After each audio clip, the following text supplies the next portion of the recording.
الطفل أول ما بيتولد ساعته البيولوجية لسه ما اشتغلتش. يعني إيه؟ يعني ينام وقت ما يحب ويصحى وقت ما يحب. الكلام ده أول 3 شهور.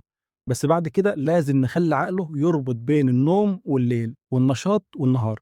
فالصبح نفتح النور والشبابيك ونعمل أي نشاط حوالين الطفل حتى لو كان الطفل ده نايم، علشان عقله يربط إن ده وقت صحيان. وبالليل نهدّي الإضاءة ونتجنب أي دوشة علشان عقله يعرف إن ده وقت النوم. وكمان مهم جدًا إن الطفل لازم ينام على ضهره، حتى لو هو بيستريّح وهو نايم على بطنه، علشان نقلل من خطر متلازمة موت الرضع المفاجئ، وينام في سرير لوحده في نفس أوضة الأب والأم على الأقل أول 6 شهور. طب الطفل ينام إزاي ويستريّح؟ في سر هاقول لك عليه هتشكرني عليه والله بعد كده، وهو إن في حاجة اسمها القِماط.